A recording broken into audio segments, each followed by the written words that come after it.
Gastric సమస్యలతో బాధపడుతున్నారా? అయితే సంప్రదించండి హోమియో కేర్ ఇంటర్నేషనల్.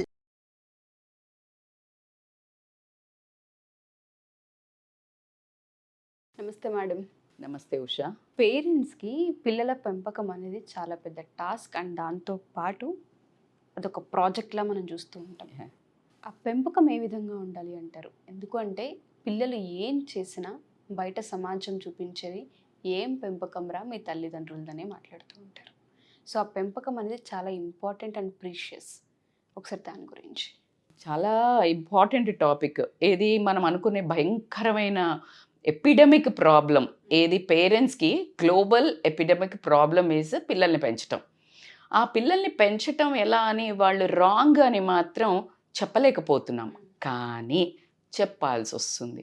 ఎందుకంటే యాజ్ అ కనెక్షన్ బిట్వీన్ పాతకాలంలో పిల్లల్ని పెంచినప్పుడు అంటే లైక్ లిటిల్ 20 years బ్యాక్ మనం అంటే లైక్ మేము పెరిగిన పిల్లల తత్వానికి ఇప్పుడు పిల్లల్ని పెంచే తత్వానికి మధ్యలో బ్రిడ్జ్ లాగా ఉన్నాను కాబట్టికి నాకు తెలిసి I could put like proper కొన్ని థింగ్స్ని ఏం జరిగింది, ఎందుకు ఇలా అయ్యారు అనేది మాత్రం నా సాయశక్తిలో అర్థమయ్యేటట్టు ఇప్పుడు పేరెంట్స్కి చెప్దామనే ఒక ప్లాన్ ఇది మనది. సో దీంట్లో ఏంటంటే లాట్ ఆఫ్ డిఫరెన్స్ ఎందుకు వచ్చింది, ఇప్పుడు పిల్లలు అసలు అంతా గొంతెత్తి అరవటం ఏంటి, ఆ సైకోల్లాగా బిహేవియర్ ఏంటి, తర్వాత మాట వినకపోవడం ఏంటి, అసలు ఒక రౌడీల్లాగా వీధి రౌడీల్లాగా ఇంట్లో ప్రవర్తించడం ఏంటి, ఇదే కదా వాళ్ళ సమస్య, వాళ్ళ మనసులో ఉన్న సమస్య ఇదే.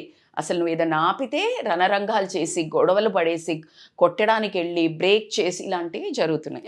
సో దీనికి ఏంటి బ్యాక్గ్రౌండ్ వర్క్ అంటే అసలు ఒక జనరేషన్ ఒక 20 years బ్యాక్ తీసుకుంటే కనుక ఎట్లుండేదంటే పిల్లలు అల్లరి అంటే ఏంటంటే ఏది మనం అనుకునే అల్లరి కాదు. ఏంటి, ఇంట్లో వాల్యూమ్ తగ్గించురా, లేకపోతే చదువుకోరా, ఫోన్ పక్కన పెట్టురా, ఈ అరవడం ఈ అల్లరి కాదు. అప్పుడు అల్లరి అంటే ఏంటంటే పిల్లలందరూ కలిసి అలా 4 కాగానే స్కూల్ నుంచి వచ్చి చక్కగా ఫ్రెష్గా స్నానాలు కాళ్ళు చేతులు కడుక్కోనో పిల్లలకు పరిగెత్తుకుంటూ బయటికి వెళ్ళిపోయి అదే స్కూల్ అయిన పిల్లలైతే వాళ్ళు లేకపోతే పక్కన ఇంటి ఉన్న ఫ్రెండ్స్తో స్నేహితులతో పరిగెత్తుకుంటూ వెళ్ళి ఒక గిల్లిదండ అంటారు అది కానీ, బాల్ కానీ, కబడ్డీ కానీ, ఖోఖో కానీ, ఇలా పంటలేసి ఆడడం కానీ, ఇలా రకరకాల గేమ్స్ ఉండేవి. ఆ గేమ్ ప్రతి గేమ్ ఒకటి ఆటలు చిల్లర అల్లరి చిల్లర ఆటలు అనుకునేవి లైఫ్లో పాఠాలు నేర్పేవి. ఎలా అంటే ఆ పిల్లలు ఎప్పుడైతే ఆడుతుంటారో దాంట్లో ఎవడు మనవాడు అందరూ ఉంటారు, కానీ గేమ్లో ఒకడు విగరస్గా పోటీతత్వం ఉన్నవాడు కనిపిస్తాడు. ఆ పోటీతత్వం ఉన్నవాడిని ఎలా బీట్ చేయాలి అని లోపల ఇన్ఫీరియర్గా ఉన్నవాడు ఎలా ఓటమిని ఎదుర్కోవాలో నేర్చుకుంటాడు. ఒక ఫ్రెండ్ కదా, వాడు రివెంజ్ తీర్చుకోడు. సో అలా యాక్సెప్టెన్స్ వస్తుంది, ఓటమి అంటే వస్తుంది, గెలుపు అంటే వస్తుంది, ఎవడు చీటింగ్ చేస్తున్నాడు, మనల్ని మనవాడేవాడు పరాయి వాడేవాడు, ఇలా బోలెడన్ని మనస్తత్వాలు అర్థమవుతాయి. ట్రూ. ఇవి ఏంటి అంటే ఇవి ఏవి లేక ఇవన్నీ ఉన్నప్పుడు ఏం జరిగేవంటే ఇలా అందరూ అంటే ఇంటికి రాగానే ఆ తల్లిని కౌగిలించుకోనో తండ్రి భుజాల మీద ఉండో, నాన్న వీడు ఇలా చేశాడు నేను ఇలా చేశాను తెలుసా, ఇలా తల్లిదండ్రితో గొడవలు తక్కువ టైం స్పెండ్ చేస్తారు కదా. స్కూల్ అయిపోయింది, ఆటలు అయిపోయినాయి బాల్యం దగ్గర. సో వీడు అల్లిసిపోయి వచ్చే వరకు తల్లికి ఏముంటుంది, చక్కగా వీలైతే హోంవర్క్ చేయిస్తుంది, దాని తర్వాత ఫుడ్ పెడుతుంది. ఈ అరిచేది ఎక్కడ లేదు, కోపం లేదు, ఓన్లీ ప్రేమ, గౌరవం, తండ్రి మీద ఒక రెస్పెక్ట్, ఇలాంటివి ఉండేవి. సో ఇక్కడ ఏమైంది ఈ జనరేషన్కి వచ్చే వరకే నో అవుట్డోర్ గేమ్స్. ఈ అవుట్డోర్ గేమ్స్ ఏది లేకపోయేసరికి ఏమైందంటే వీళ్ళకి డిప్రెషన్, ఎవ్వరూ లేరు. 4 గోడల మధ్య ఆ ఫోన్లో ఆ బ్రిక్కులో ఏదో ఉన్నాయి కదా కొత్త కొత్త గేమ్స్, వెరైటీ గేమ్స్, అది ఇట్లా పడుతుంటే వీడు దూసుకుంటే వీడే విన్నర్గా, వీడు ఇంకోటి ఏంటంటే అందులో వాడికి సరిగ్గా స్కోర్ రాకపోతే అగైన్ ప్లే అగైన్ అంటది. లైఫ్లో ప్లే అగైన్ ఉండదు, అది దాచిపెడుతుంది నీ మైనస్ని. Because you are not sharing with anybody. ఎవరు చూడట్లే నీ లోపాలను, ఎవరు చూడట్లే నీ పోటీతత్వాన్ని, ఎవరు చూడట్లే, అప్రిసియేషన్ లేదు, నా కోపట్టం లేదు, no correction. Where he will learn, how he will learn? ఎప్పుడైతే నువ్వు ఏదైనా మిస్టేక్ చేస్తున్నప్పుడు కానీ లేకపోతే ఏదైనా మంచి పని కానీ 10 మంది ముందు చెప్పు అంటారు, ఎప్పుడైతే నువ్వు 10 మంది మీద ముందు ఓడిపోతున్నావని వస్తుందో వాడికి ఉక్రోషం వస్తుంది, వాడికి గెలవాలి అన్న తపన పుడుతుంది. తపన, వాడు ఇంప్రూవైజ్ అవుతాడు.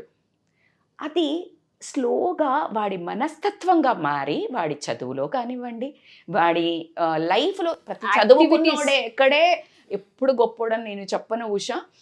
ఎప్పుడైతే ఈ యాక్టివిటీస్లో కానీ ఎప్పుడైతే స్కిల్స్ ఇంప్రూవైజ్ చేస్తారో వాడు బుక్ స్కిల్స్ కంటే ముఖ్యము లైఫ్ స్కిల్స్ నేర్చుకుంటాడు ఈ ఆటలలో.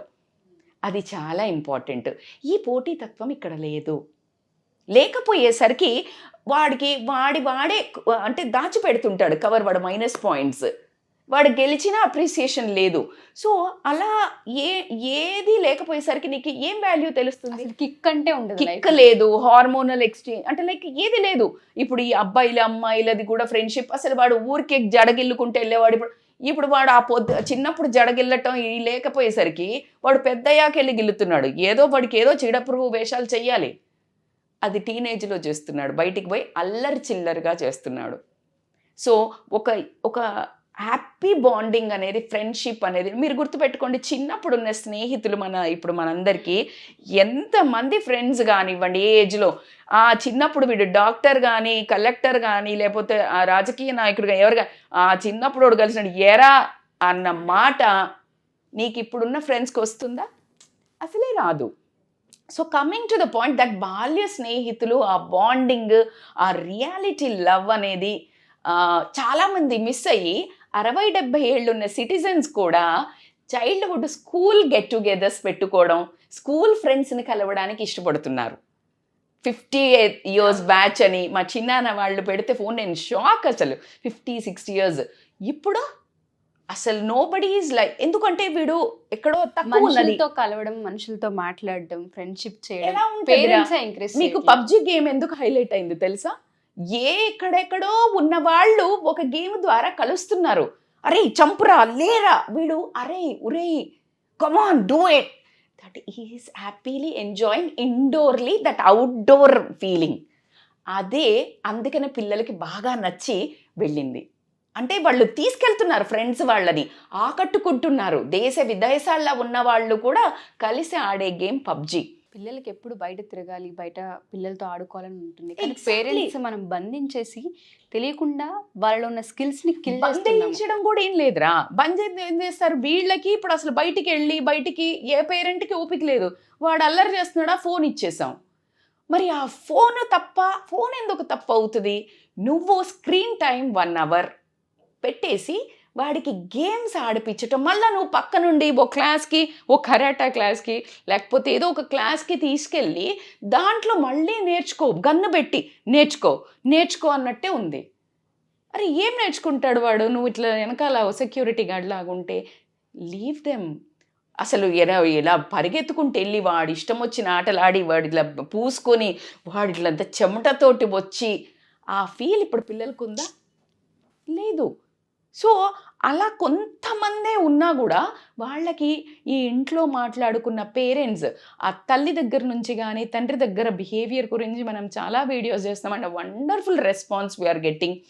చాలామంది, and I'm so thankful to each and every one and acknowledging that it is correct. And మా తప్పులు కూడా ఉన్నాయి అని చెప్పే ఒక లేడీ చాలా బాగా పెట్టింది. మేడం కరెక్ట్ చెప్పారు, నా కోపం నాకు కంట్రోల్ అవుతలేడు, నా పిల్లల్ని పెంచడానికి నాకు, and thanks for your advice అని. ఐఎమ్ రియల్లీ హ్యాట్స్ ఆఫ్ అమ్మ. మన తప్పుల్ని మనం గమనించి ఎక్నాలెడ్జ్ చేసిన రోజే ఎదుగుదలకు ఉంటుంది, బీజం పడుతుంది. మన పిల్లలు కదా, నేర్చుకుంటే తప్పే ఉంది. చాలామంది అదే ఇంకొక కోణంలో ఆలోచించాలి, మా తెలీదా ఏంటి? అరే అమ్మ, తెలిసిన వాళ్ళు హ్యాపీగా 10 మందికి నేర్పండి. నేను నా వంతు ప్రయత్నం నేను చేస్తున్నాను. అదే నేను చెప్పే, తెలిసిన వాళ్ళు నేర్పండి. కానీ తెలియని వాళ్ళు ఏ మాత్రంగా ఈగోకు పోకుండా, మన పిల్లలు కదా, మన పిల్లల ప్రవర్తన వేరే పిల్లలకు కూడా ఎఫెక్ట్ అవుతుంది. నీ ఒక్క పిల్ల కాదు, నా పిల్లలు ఎటు పోతే పోయింది అని అనుకునడానికి కూడా నీకు లేదు. సమాజం అయ్యేదే మన పిల్లలతో. Each and every kid is a society when they are together. So ఈ సొసైటీలో మనము 5 నుంచి ఈ 13 ఏళ్ల పిల్లలు ఎవరైతే ఉంటారో మనం ఏమి నేర్పిస్తామో అవే నేర్చుకుంటారు. అవే రేపు పొద్దున బిల్డ్ అవుతూ ఉంటాయి. Starting foundation, no doubt about it. అందరు చెప్పింది నేను చెప్తున్నాను. కానీ ఇందులో భాగంగా ఏంటంటే ఆ 5 ఏళ్ల నుంచి తల్లి ఎవరైతే ఉంటారో తల్లి నుంచి హాఫ్ సంస్కారం నేర్చుకుంటారు, తండ్రి నుంచి హాఫ్ తెలివి నేర్చుకుంటారు. మిగతా అర్ధ సంస్కారం కానివ్వండి, ఇంకా మిగతా అర్ధ తెలివి కానివ్వండి సొసైటీ నుంచి నేర్చుకుంటారు. ఆ సొసైటీ చిన్నప్పుడు ఎక్కడ చూస్తారు అంటే ఫ్రెండ్స్లో చూస్తారు, స్కూల్లో వాళ్ళ ఆటలలో చూస్తారు. సో ఈ ఆటలో అలవక వాళ్ళు వెళ్ళి ఆడుకునే అంత వాతావరణం కనిపించడం కానివ్వండి, ఈ గ్యాడ్జెట్స్ త్రూ ఆడే ఆటలు కాకుండా రియల్ టైమ్ గేమ్స్ అంటే వాళ్ళు వెళ్ళి మనం చిన్నప్పుడు ఆడుకున్న గేమ్స్ని మళ్ళా హిస్టరీ రిపీట్స్ అనే ఫ్యాషన్లో అనుకుంటున్నాము. అప్పుడుండేరా బెల్బాటం పాయింట్లు, లేకపోతే అప్పుడుండేరా అని మాట్లాడుకున్నట్టు పెంపకం కానీ గేమ్స్ కానీ history should repeat. Then only from ground level మళ్ళా ఒక సొసైటీ బ్యూటిఫుల్ వండర్ఫుల్ మళ్ళా back. Thank you so much Rachita ma'am. మీరు అన్నట్టుగానే పిల్లల్ని ఎప్పుడైతే బయటికి పంపించి ఆడిస్తూ ఉంటామో స్కిల్స్ ఇంప్రూవ్ అవుతాయి. లేదు అంటే మన స్వతహాగా మన చేతులతో మన పిల్లల యొక్క స్కిల్స్ని మనం చంపేస్తున్నామని అర్థం. Thanks a lot. చాలా పెద్ద సబ్జెక్ట్, బట్ చాలా షార్ట్గా చెప్పాల్సిన మెయిన్ పాయింట్స్ చాలా పేరెంట్స్కి చాలా స్ట్రైట్గా చెప్పారు. ఇంతకు మించి మనం కూడా ఇంకేం చెప్పలేము ఒక video through. Thank you ma'am. Thank you so much. Thank you so much Usha. Suman టీవీలో మీ పర్సనల్ అండ్ బిజినెస్ ప్రమోషన్స్ కోసం కింది నెంబర్కి కాంటాక్ట్ చేయండి.